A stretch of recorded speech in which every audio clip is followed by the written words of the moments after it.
안녕하세요. 오늘도 사연살롱을 찾아주셔서 감사합니다. 29에 두 번째 결혼을 하고 있는 여성입니다. 저는 3년 전에 10살 차이가 나는 남자와 첫 번째 결혼을 했어요. 나이 차이가 많이 나는 남자랑 결혼했다고 하면 다들 돈 때문일 거라고 생각하는데요.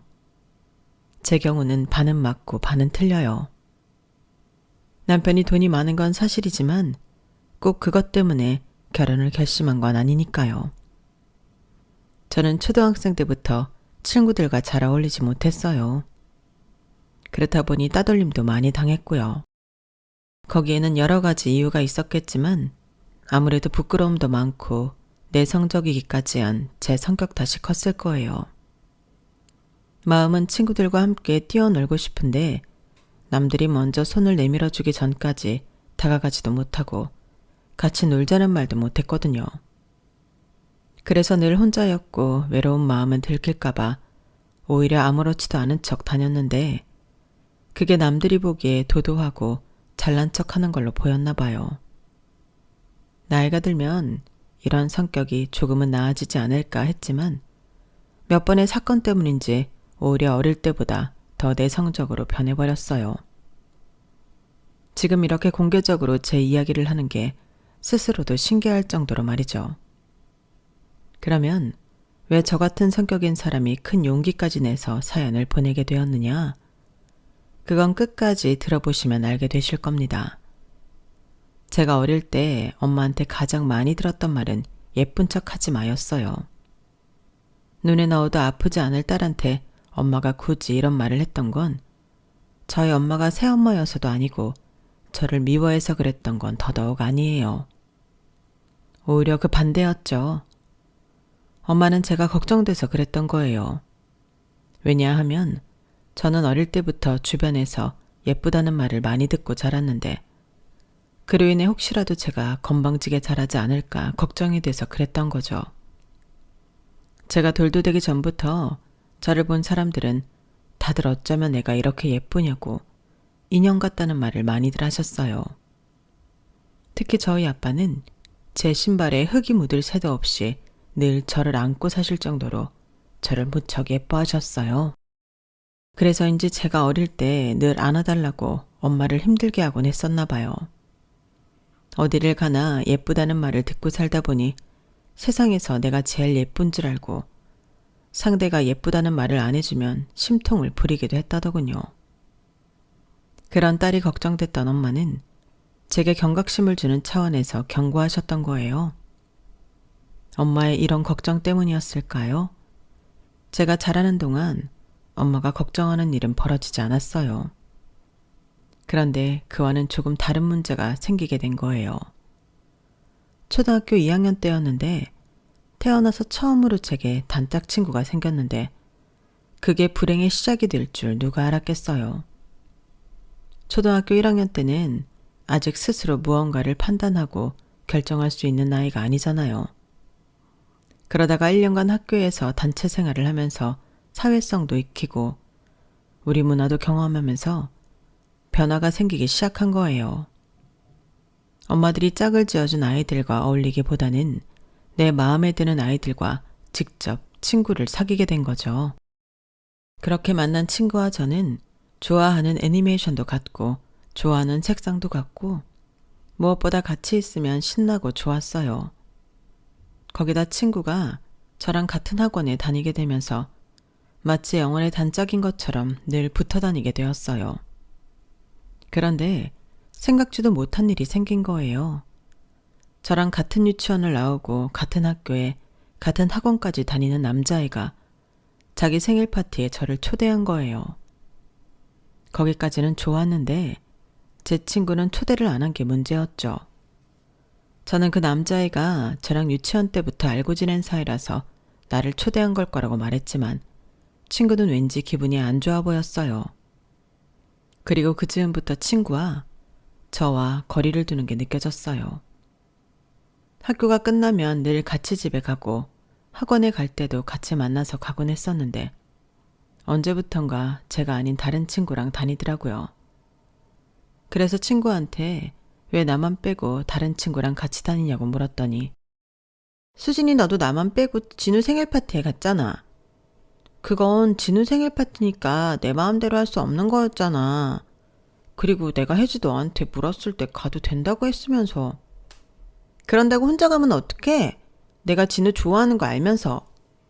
난 몰랐어. 네가 나한테 말해준 적 없었잖아. 알았으면 안 갔을 거야. 그땐 오해를 풀면 다시 예전처럼 친하게 지낼 수 있을 거라고 생각했어요. 엄마도 그럴 거라고 말해주었거든요. 하지만 제 바람과는 달리 친구는 이후 저를 괴롭히기 시작했어요. 소극적인 성격 탓에 다른 아이들과 잘 어울리지 못했던 제 성격을 이용해 제 뒤에서 저와 반 아이들 사이를 이간질을 하고 제가 하지 않은 말들을 퍼뜨리고 다닌 거예요. 그 바람에 같은 반 아이들은 다들 저와 말도 하려 들지 않았어요. 한마디로 완전히 왕따가 되어버린 거였죠. 제가 자신이 좋아하는 남자아이한테 생일 초대를 받았다는 이유만으로요. 그렇게 시작된 왕따는 학년이 올라가고 친구와 반이 달라졌음에도 여전했어요. 믿었던 친구한테 상처를 받고 어린 나이에 감당하기 힘든 경험을 하게 되자 안 그래도 내성적이고 소극적이던 제 성격은 더더욱 심해졌어요. 그러다 중학교를 그 친구와 다른 학교에 배정받으면서 상황은 조금 나아졌지만 사람에 대한 불신이 있던 탓에 친구를 사귀는 건 여전히 어려웠어요.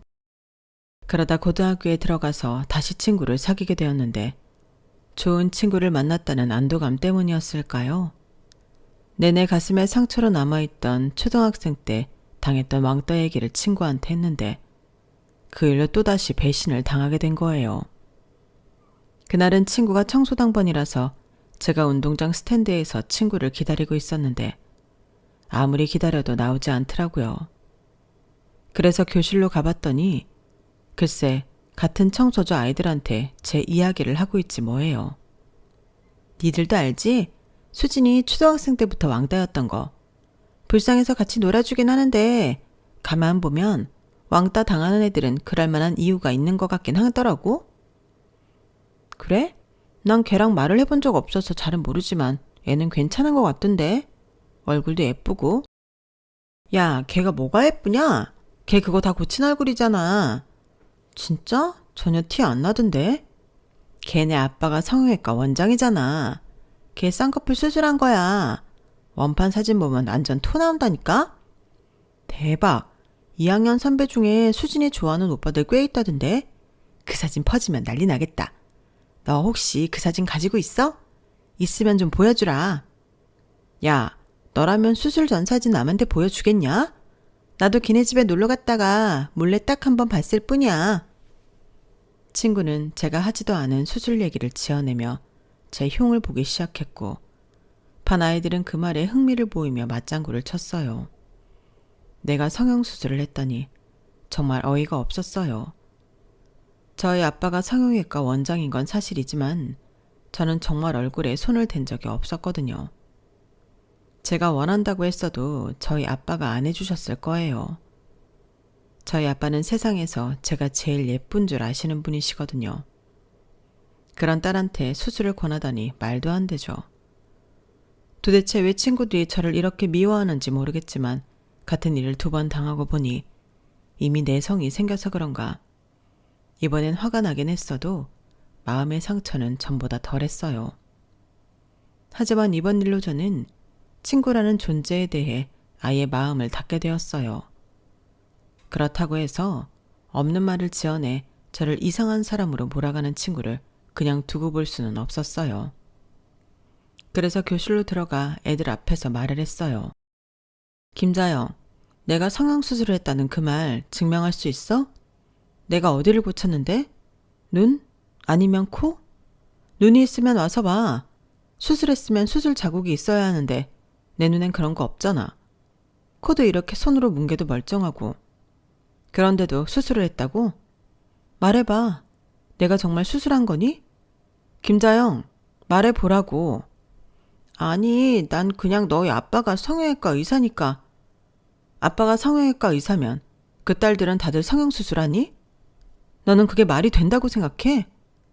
그래, 내가 초등학생 때 왕따 당한 건 사실이야. 하지만 내가 잘못해서 그런 것도 아니고 난 어디까지나 피해자였다고. 어떻게 친구라는 사람이 이럴 수가 있니? 한 번만 더 있지도 않은 얘기 소문내고 다니면 나 너 고소할 거야. 그러니까 입 조심하고 다니라고. 더는 친구고 뭐고 없어도 상관없다고 생각했어요. 그래서 참았던 분노를 그대로 폭발해버렸죠.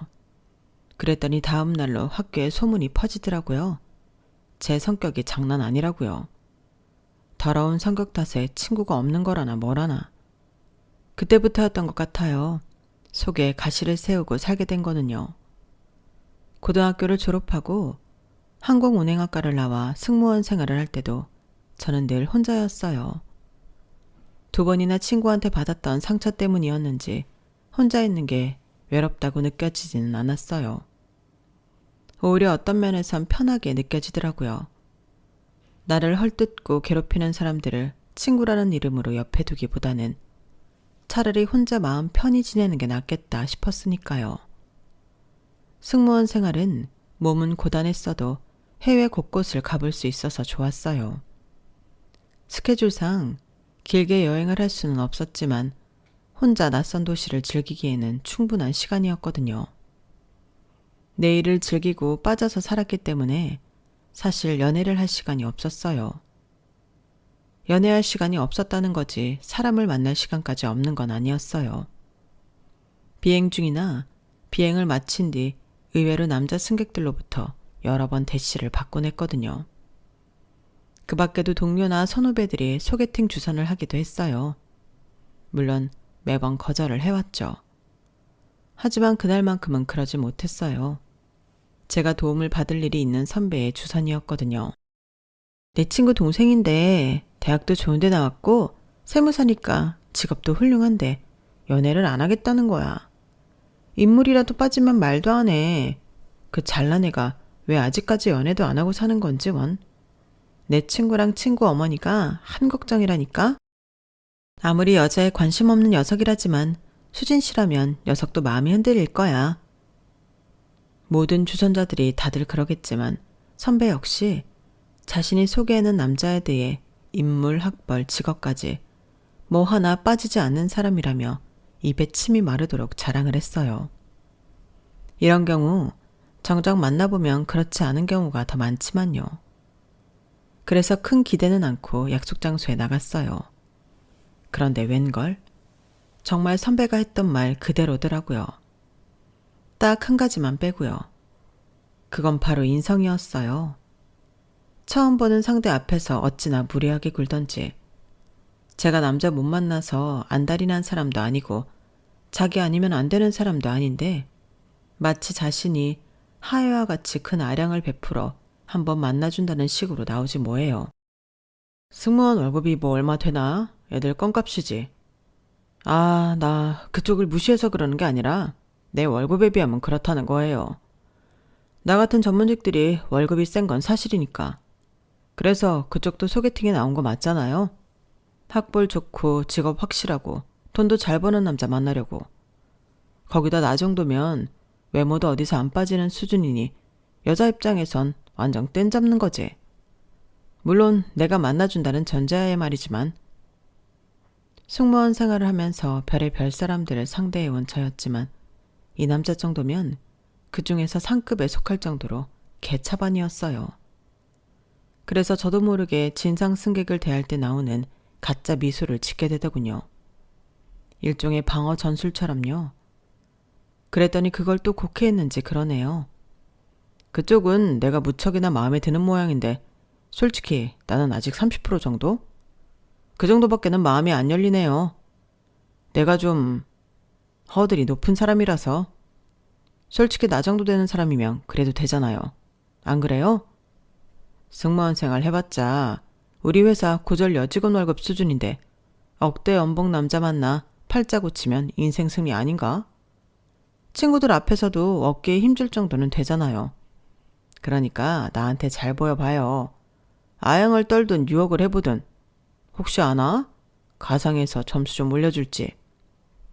듣자 하니 정말 끝도 없이 까부러대는데 이 정도면 선배 얼굴 봐서 참을 만큼 참아준 것 같아서 일어나기 전에 한마디 하려고 했어요. 그런데 꼴값은 하여간에 어줍잖은 것들이 꼭 저런다니까? 건너편 테이블에 앉아있던 정장 차림의 남자분이 혀를 차며 말했어요. 그러자 제 소개팅 상대가 불쾌한 표정을 지으며 혹시 자기한테 한 소리냐고 물었어요. 그러자 여유있게 미소를 지으면서 확인사살을 하더군요. 그래도 귓구멍은 뚫린 모양이네. 소개팅? 아니면 선? 그게 뭐가 됐든 예의 좀 지키지 그래. 젊은 친구가 어디서 어떻게 굴러먹다 와서 그렇게 인성이 개차반이 됐는지는 모르겠지만 이런 자리에서까지 갑질을 하는 건 너무 찌질하잖아. 그리고 제3자 입장에서 한마디 하자면 여자분이 그쪽한테는 너무 과분한 사람인 것 같아. 당장이라도 테이블 뒤엎고 내가 데리고 나가고 싶을 정도로. 그 말에 소개팅 남자는 개거품을 물고 욕설을 퍼부었고 그 바람에 직원에 의해 쫓겨나고 말았어요. 소개팅 남자는 나갔지만 여전히 사람들 시선이 제게 향하고 있어서 저도 서둘러 가방을 챙겨 나가려고 했어요. 그런데 그때 사건의 주범인 남자가 저를 불러 세우더군요. 미안해요. 나 때문에 엉망이 돼서. 괜찮아요. 그쪽이 아니었다면 제가 테이블을 뒤집고 나갔을 테니까요. 그래도 고맙다는 말은 못하겠네요. 덕분에 저도 창피를 당한 셈이니까요. 그럼 사과의 의미로 제가 식사 대접을 해도 될까요? 이 호텔 일식당이 꽤 괜찮거든요. 그날은 정말 제가 뭐에 씌었는지 모르겠지만 난생 처음 보는 남자 때문에 소개팅을 망쳐놓고도 그 남자랑 같이 저녁까지 먹고 말았어요.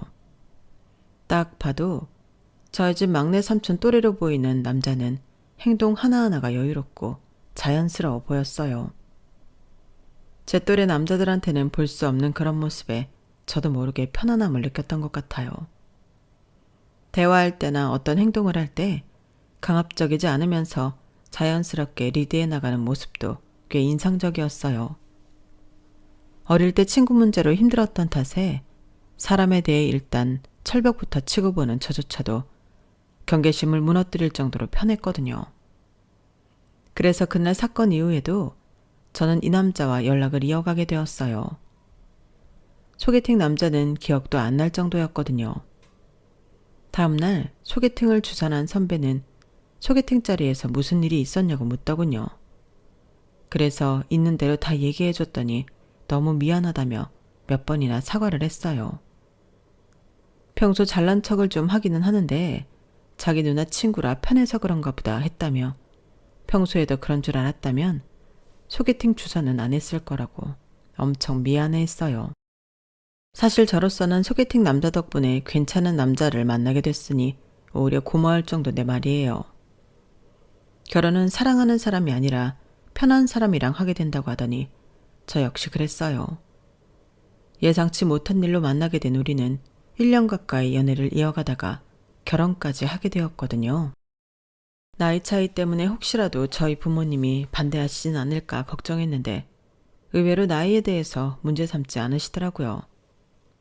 워낙 사람이 듬직하고 포용력이 있는 데다 사람에 대해 마음의 상처가 깊었던 저한테는 나이 차이가 있는 사람이 오히려 맞다고 생각하셨나 봐요.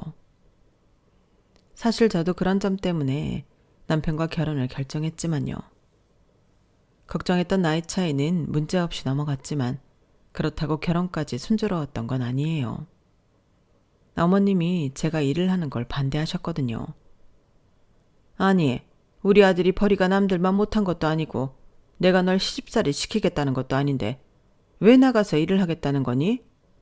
나도 해외에 자주 나가봐서 아는데 승무원 일이 좀 힘든 일이니? 이 사람 저 사람 비위 맞춰줘야지. 비행 내내 서서 일해야지. 정신적으로도 육체적으로도 힘든 일이잖아. 그래도요 어머님, 힘든 만큼 보람도 있는 일이에요. 아직은 나이도 있고 조금 더 일하고 싶어요. 아, 나는 말이다. 밖에서 일하는 내 아들을 챙겨줄 며느리를 원했어. 네가 직업이 승무원이다 보니 나이가 어려도 남편 챙기는 일은 어련히 잘하겠나 싶어서 허락한 결혼인데 계속 일을 하겠다고 하니까 솔직히 좀 곤란하구나. 이 결혼을 시켜야 되나 싶어서.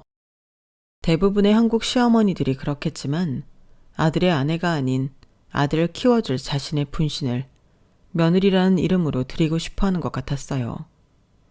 그래서 고부간의 갈등도 생기고 시어머니 때문에 이혼을 결심하는 여성들이 많은 걸 거예요.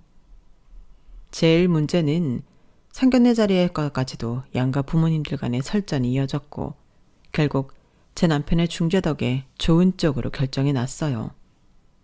제가 임신하기 전까지 일하는 걸로 말이죠. 어차피 임신을 하면 더 이상 일을 하기 힘들 테니 저로서는 제가 바라는 대로 했어요.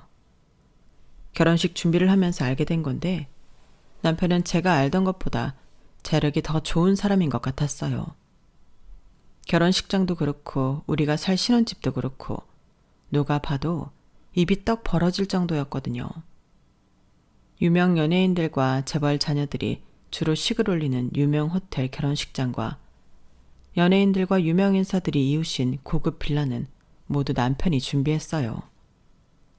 결혼식장을 찾은 남편 쪽 하객들 중에는 TV에서 익히 봐왔던 연예인과 유명 인사들도 꽤 있더라고요. 축가 역시 유명 가수가 불러주어서 제 결혼식에 참석했던 동료들이 다들 놀랄 정도였어요. 덕분에 그날 이후 직장 동료들은 저를 마치 백마탄 왕자를 만난 신데렐라 보듯 했어요. 하지만 정작 저는 이렇게 화려한 결혼 생활이 이어질수록 뭔가 찜찜하고 불길한 기분에 사로잡히게 되었어요. 남편이 사업을 하는 건 결혼 전부터 알고 있었지만 정확히 어떤 분야 사업을 하는지는 솔직히 잘 몰랐거든요. 제가 물어볼 때마다 대답을 해주기는 하는데 그게 뭐랄까 실체가 없어 보이는 느낌이랄까요? 남편 말로는 원래 자신이 하는 사업이 그런 거라고 하긴 했지만 그건 거짓말이었어요. 나중에서야 그 업종이 원래 실체가 없는 업종이 아니라 남편의 사업이 정상적이지 않았기 때문에 그랬다는 걸 알게 됐거든요.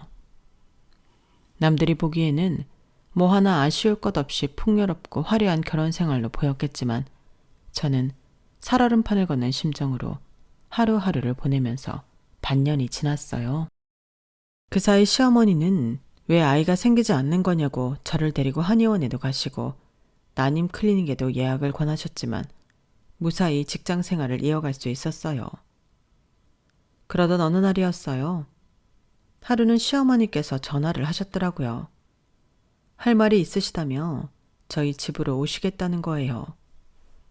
다행히 그날은 제가 비행이 없는 날이어서 그러시라고 했어요. 예상하길 어머님이 또다시 아이 얘기를 하시지 않을까 했는데 의외의 말씀을 하셨어요. 너도 알지? 나랑 요가 같이 하던 청담동 오 여사. 요즘 뜸하다 했더니 글쎄 얼마 전에 세상을 떠났지 뭐니. 우리 나이가 되면 밤사이 안녕이란 말이 남의 일 같지 않다니까. 그래서 혹시라도 내 신변에 무슨 일이 생기기 전에 짜잘하게 남은 거 정리 좀 하려고 그런다. 강남에 있는 꼬마 빌딩 알지? 부동산에 알아보니 그게 요즘 한 30억 정도 한다고 하더라. 그거 너 주마. 유산 상속보다는 증여하는 게 세금이 훨씬 덜 나가니까 너한테도 그게 좋을 것 같다만 네 생각은 어떠니? 네? 그이가 아니고 저한테 주신다고요? 그래. 며느리도 자식인데 그 정도 못 주겠니? 당장은 아니어도 자식들나 우리 집안 대일 사람한테. 증여세는 몇 달 안에 내면 될 거다. 생각지도 못한 증여 소식에 자다가 로또라도 당첨된 기분이었어요. 평소 아이 문제도 그렇고 어머님이 저를 그리 탐탁치 않아 하시는 것 같았는데 30억짜리 건물을 주신다니 괜히 죄송한 기분이 들더라고요. 이래서 사람들이 뇌물을 주나 싶었어요. 사람 마음이 돈 앞에서 이렇게 간사하게 달라지니 말이에요. 그날 밤 집에 돌아온 남편한테 증여 얘기를 했더니 남편이 심드렁한 표정으로 그러더라고요. 엄마도 참 기왕 줄 거면 큰 걸로 주지 30억짜리가 뭐야. 죽을 때 돈 싸들고 갈 것도 아닌데.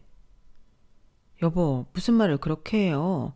난 어머님이 나를 생각해 주신 것만으로도 감사해서 몸둘 바를 모를 지경인데. 아들도 아니고 며느리한테 건물을 증여해 주시는 시어머니가 얼마나 되겠어요? 몰랐는데 우리 어머님 정말 통 크신 분이네요. 국간에서 인심난다고 30억짜리 건물 증여 얘기를 듣고 나니까 마음이 유해져서 어머님에 대해 좋은 말만 나오더라고요. 그때까지만 해도 어머님이 제게 건물 증여를 하신 이유를 몰랐으니 그럴 수밖에요. 친정 부모님께도 건물 증여 소식을 전해드리자 두 분 다 놀라시는 눈치였어요. 당신 아들도 있는데 며느리한테 증여를 해주셨으니 당연한 거였죠. 그리고 증여 얘기가 나온 지 한 달쯤 됐을까요? 비행을 마치고 집에 막 도착했는데 어머님이 전화를 하셨더라고요. 변호사 입회하에 증여를 완료해야 되니까 집으로 오라고요. 그 말에 피곤했던 몸과 마음이 순식간에 깃털처럼 가벼워지는 것 같았어요. 하지만 잠시 뒤 걸려온 엄마 전화에 순식간에 제 인생은 시궁창에 처박히고 말았어요. 엄마는 금방이라도 숨이 넘어갈 사람처럼 흥분하셔서는 다짜고짜 당장 짐 싸서 친정으로 오라고 하셨어요. 엄마, 갑자기 그게 무슨 소리야? 알아듣게 좀 말해. 너 사기 결혼당했어, 이거사. 아, 세상에. 김서방, 아니 그 개놈의 새끼가 널 속인 거라고. 네 시어머니라는 그 여자, 김서방 죽은 전 부인 엄마란다. 네 남편 장모라고.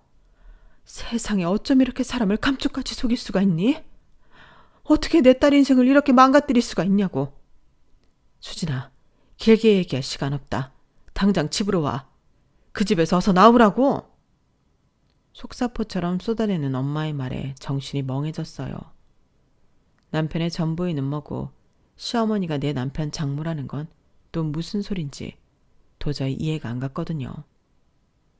하지만 우리 엄마가 실없이 전화해 이런 말도 안 되는 소리를 하실 분은 아니었기에 엄마 말대로 대충 짐을 싸서 친정으로 향했어요. 제가 친정에 도착하자마자 엄마가 현관까지 달려나오셔서는 저를 끌어안고 펑펑 우시더라고요. 집에는 연락을 받고 오셨는지 아빠도 와 계셨어요. 그렇게 엄마한테 자세한 얘기를 듣게 되었어요. 내가 오늘 백화점에 갔다가 땡땡 대학병원 박 과장님 부인을 만났지 않겠니? 너도 알지? 아빠랑 대학 동기인 박 과장님. 너 결혼식 때 하필 안식년이라서 미국에 계시느라 못 오셨다고 잠깐 차라도 마시면서 얘기를 하자고 그러더라고. 그때까지만 해도 그저 안부 인사나 하려나 보다 생각했지. 엄마는 박 과장님 부인의 얘기를 듣고 사색이 되고 말았어요. 박 과장님이 김서방 전처 주치의였다는 거야. 네 시어머니, 아니 김서방 장모네 집안이랑 박 과장님이 잘 아는 사이여서 그 집 사정을 훤히 꿰고 있더라고. 김서방 전처가 어릴 때부터 몸이 약해서 보디가드 겸 비서로 사람을 들였는데 그게 김서방이라더구나. 아픈 딸을 옆에서 10년이나 지극정성으로 돌보는 게 기특해서 가진 거라곤 몸뚱아리 하나뿐인 네 남편을 사위로 들였다는 거야. 한마디로 보디가드와 주인집 딸이 사랑에 빠져 결혼까지 이어졌다는 얘기였어요. 남의 집 얘기라면 애틋하고 아름다운 스토리라고 할 수 있겠지만 그 대상이 제 남편이다 보니 듣는 내내 손이 바들바들 떨리더라고요. 남편 입장에서 보면 해피엔딩이라고 봐도 무방할 그 러브스토리의 결말은 의외로 비극이었어요. 결혼하고 한 달도 채 안 돼서 남편의 전처는 세상을 떠났거든요. 혼인신고도 안 된 상태로요. 제가 남편과 결혼할 당시 호적이 깨끗했던 것도 그런 이유 때문이었던 거예요.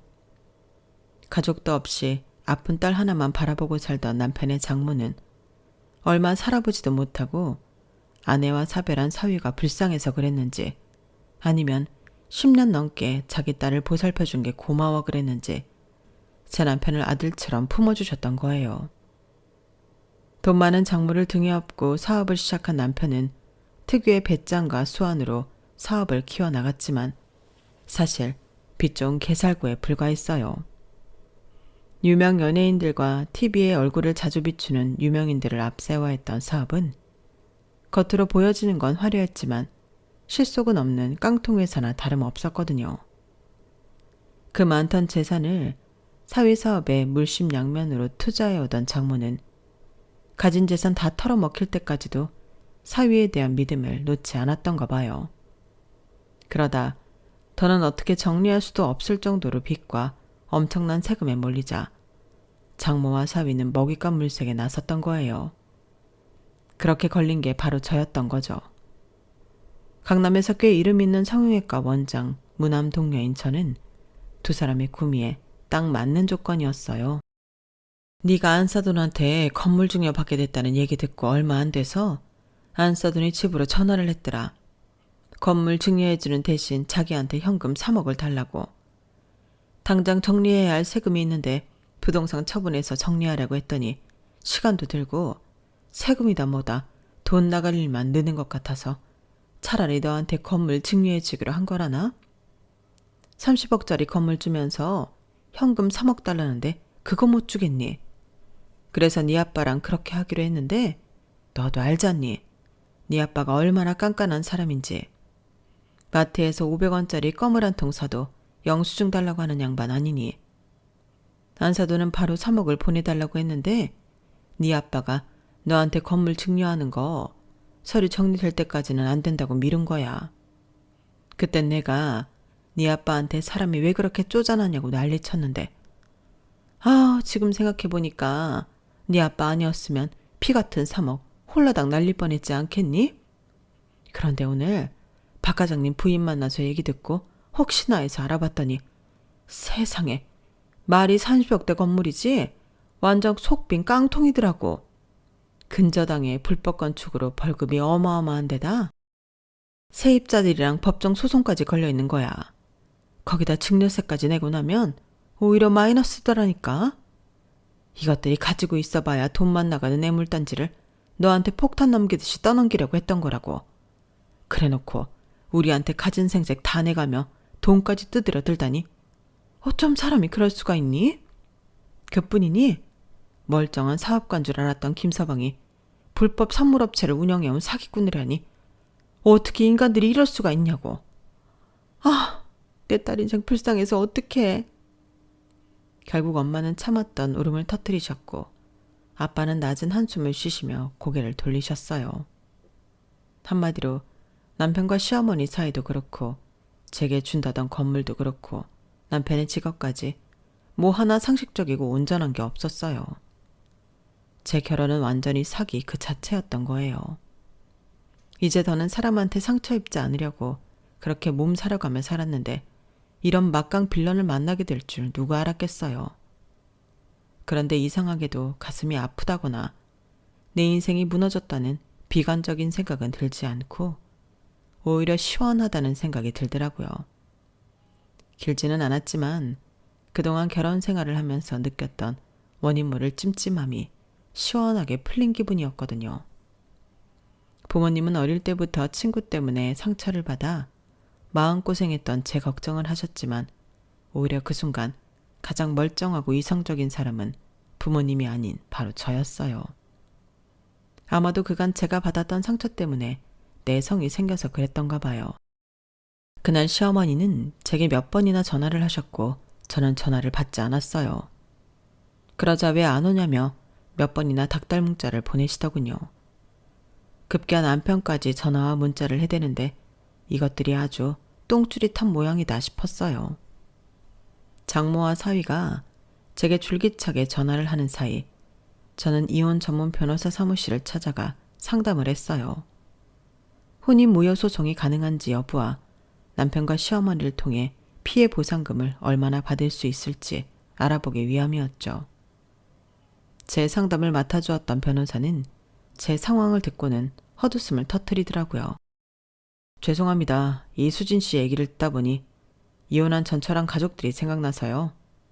사실 저도 이수진 씨랑 비슷한 사기 결혼을 당했거든요. 제가 이혼 전문으로 분야를 바꾼 것도 그 때문이고요. 아무튼 잘 오셨습니다. 제가 비슷한 경험이 있는 만큼 제대로 보상받으실 수 있도록 최선을 다하겠습니다. 그렇게 본격적으로 혼인무효 소송과 더불어 피해 보상금 관련 소송을 진행하게 되자 남편이 친정으로 찾아왔어요. 소장을 받자마자 달려온 것 같더라고요. 여보, 내가 다 설명할게. 나 이렇게 당신이랑 헤어지는 건 정말 억울하단 말이야. 결혼 사실을 숨긴 건 정말 미안해. 그치만 나 그 사람이랑 식만 올렸을 뿐이지 아무것도 한 게 없어. 심지어 첫날 밤에도 아무 일 없이 잠만 잤다고. 꼴랑 한 달 살았는데 그게 무슨 부부야. 그나마도 열흘 가까이 병원에 입원했다가 간 사람이라고. 당신도 봤잖아. 나 호적도 깨끗한 거. 난 말이지 몸도 마음도 어느 것 하나 더럽혀진 게 없는 사람이라고. 남편은 자신은 무고하다며 모든 건 자기 장모가 벌인 짓이라고 발뺌을 했어요. 제게 건물을 증여해주고 돈을 뜯으려고 했다는 사실도 자기는 모르는 일이라고 하더군요. 그 말을 들으니 더더욱 이놈은 용서를 해주면 안 되겠다는 생각이 들었어요. 당신 정말 나쁜 놈이구나. 어떻게 위기가 닥치자마자 그동안 자기를 먹이고 입혀준 주인 다리를 물고 혼자 도망칠 생각을 하냐? 그 집 재산 누가 해먹은 건지 내가 모를까봐 그래? 당신이 그렇게 한 거잖아. 애초에 날 사냥감으로 잡은 것도 당신이 그 집 재산 날려서 그렇다는 거 다 아는데 구질구질하게 변명할 거야? 사람이 왜 이렇게 구차해? 그리고 한 달 살았으면 결혼 아닌 거니? 사람들 모아놓고 우리 오늘부터 부부를 살겠다. 혼인 서약까지 다 했으면서 잠깐 살았으니까 결혼 안 했다고 우기는 거냐고. 호적에 흔적 안 남으면 당신이 했던 일이 안 한 일이 되는 거냐고. 당신을 믿고 결혼까지 해준 전처한테 미안하지도 않아? 이런 인간을 사위랍시고 그 많은 재산 쏟아부어가며 사업 밀어준 장모한테 죄송하지도 않냐고. 넌 말이지 사람 새끼도 아니야. 아주 천벌받을 놈이라고. 당신처럼 인간 같지 않은 거랑은 더는 말 섞고 싶지 않으니까 내 눈앞에서 꺼져. 가서 조용히 반성이나 하라고. 그렇게 저는 8개월 만에 결혼 생활을 청산하고 다시 돌싱이 되었어요.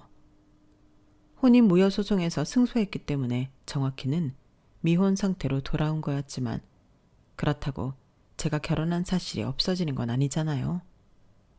그래서 스스로는 돌싱이 되었다고 생각하고 있어요. 좋은 변호사를 만난 덕에 소송도 잘 끝났고 위자료도 꽤 많이 받아낼 수 있었어요. 그리고 그 일을 계기로 제 소송을 담당해 주었던 변호사와 만남을 이어가게 되었고 이혼한 지 2년 뒤 재혼이자 서류상의 첫 결혼을 하게 되었어요. 그리고 지금 제 뱃속에는 17주차 아이가 있고요.